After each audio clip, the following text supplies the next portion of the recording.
Assalamualaikum warahmatullahi wabarakatuh. Perkenalkan, nama saya Wahyudin dengan stambuk D1A120063.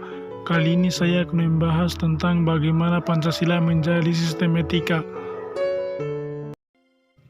A. Menelusuri konsep dan urgensi Pancasila sebagai sistem etika. Pengertian etika.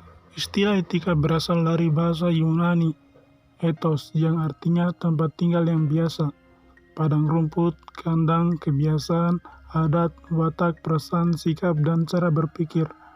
Secara etimologis, etika berarti ilmu tentang segala sesuatu yang biasa dilakukan atau ilmu tentang adat kebiasaan. Dalam arti ini, etika berkaitan dengan kebiasaan hidup yang baik, tata cara hidup yang baik, baik pada diri seorang maupun masyarakat. Kebiasaan hidup yang baik ini dianut dan diwariskan dari satu generasi ke generasi yang lain. Dalam artian ini, etika sama maknanya dengan moral. Etika dalam arti yang luas ialah ilmu yang membahas tentang kriteria baik dan buruk. Aliran-aliran etika. Ada beberapa aliran etika yang dikenal dalam bidang filsafat, meliputi etika keutamaan, teleologis, dan deontologis. 1. Etika keutamaan atau etika kebajikan adalah teori yang mempelajari keutamaan, artinya mempelajari tentang perbuatan manusia itu baik atau buruk. 2.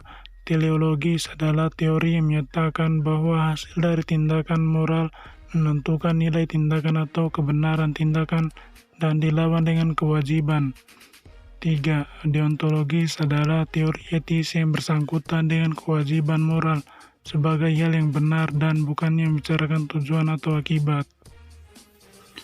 Etika Pancasila. Etika Pancasila adalah cabang filsafat yang dijabarkan dari sila-sila Pancasila untuk mengatur perilaku kehidupan bermasyarakat, berbangsa, dan bernegara di Indonesia. Oleh karena itu, dalam etika Pancasila terkandung nilai-nilai ketuhanan, kemanusiaan, persatuan, kerakyatan, dan keadilan. Kelima nilai tersebut membentuk perilaku manusia Indonesia dalam aspek kehidupannya. Sila ketuhanan mengandung dimensi moral berupa nilai spiritualitas yang mendekatkan diri manusia kepada Sang Pencipta, ketaatan kepada nilai agama yang dianutnya.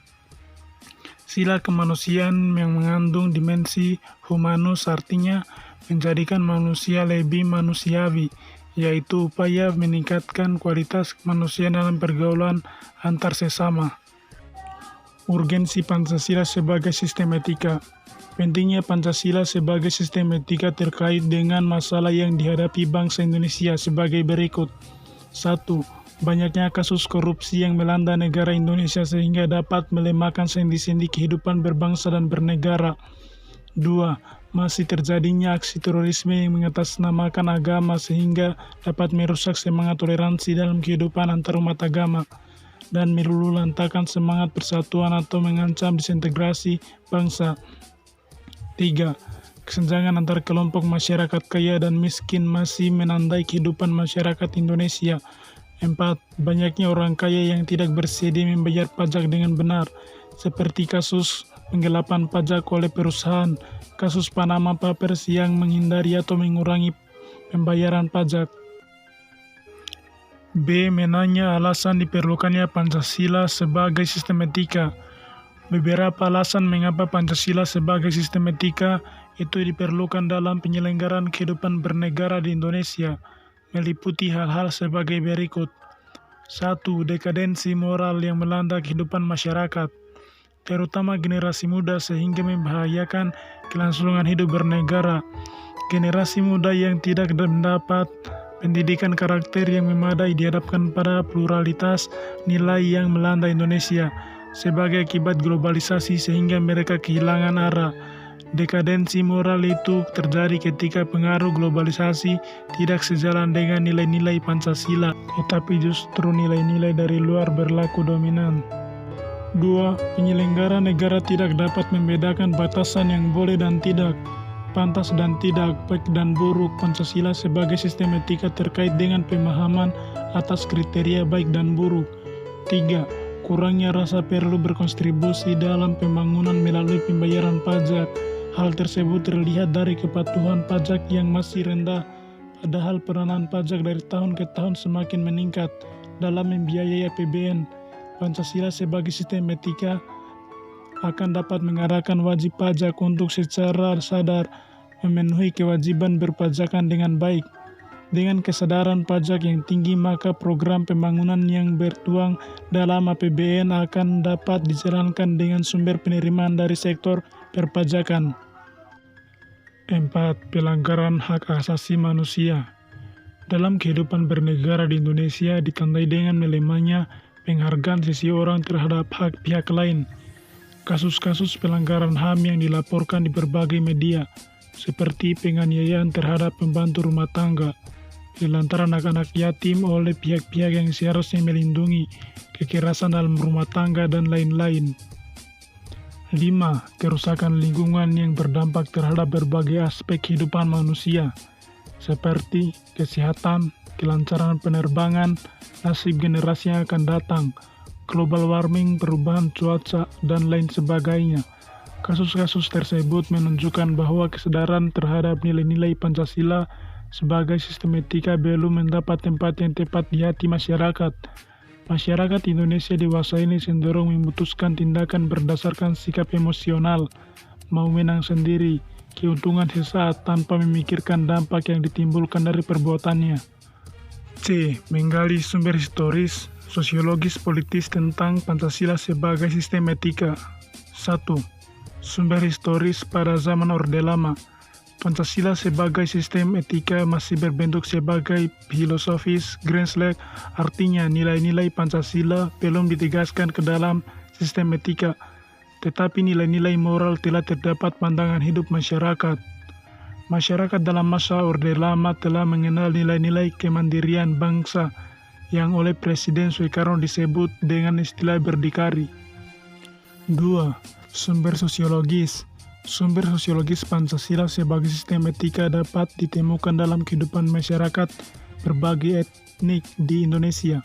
Misalnya, orang Minangkabau dalam hal bermusyawarah memakai prinsip bulat air oleh pembulu, bulat kata oleh mufakat. Masih banyak lagi mutiara kearifan lokal yang bertebaran di bumi Indonesia ini sehingga memerlukan penelitian yang mendalam. 3. Sumber politis. Sumber politis Pancasila sebagai sistem etika terdapat dalam norma-norma dasar, sebagai sumber penyusun berbagai peraturan perundang-undangan di Indonesia. Hans Kelsen mengatakan bahwa teori hukum itu suatu norma yang berbentuk piramida. Norma yang lebih rendah memperoleh kekuatannya dari suatu norma yang lebih tinggi. Semakin tinggi suatu norma, akan semakin abstrak sifatnya, dan sebaliknya, semakin rendah kedudukannya akan semakin konkret norma tersebut. Pancasila sebagai sistem etika merupakan norma tertinggi yang sifatnya abstrak, sedangkan perundang-undangan merupakan norma yang ada di bawahnya bersifat konkret. Argumen tentang tantangan Pancasila sebagai sistem etika. 1. Tantangan terhadap sistem etika Pancasila pada zaman Orde Lama berupa sikap otoriter dalam pemerintahan sebagaimana yang tercermin dalam penyelenggaraan negara yang menerapkan sistem demokrasi terpimpin. Hal tersebut tidak sesuai dengan sistem etika Pancasila yang lebih menonjolkan semangat musyawarah untuk mufakat. 2. Tantangan terhadap sistem etika Pancasila pada zaman Orde Baru terkait dengan masalah NKK, nepotisme, kolusi, dan korupsi yang merugikan penyelenggaraan negara. Hal tersebut tidak sesuai dengan keadilan sosial karena nepotisme, kolusi, dan korupsi hanya menguntungkan segelintir orang atau kelompok tertentu. 3. Tantangan terhadap sistem etika Pancasila pada era reformasi berupa euforia kebebasan berpolitik sehingga mengabaikan norma-norma moral. Misalnya, munculnya anarkisme yang memaksakan kehendak dengan mengatasnamakan kebebasan berdemokrasi.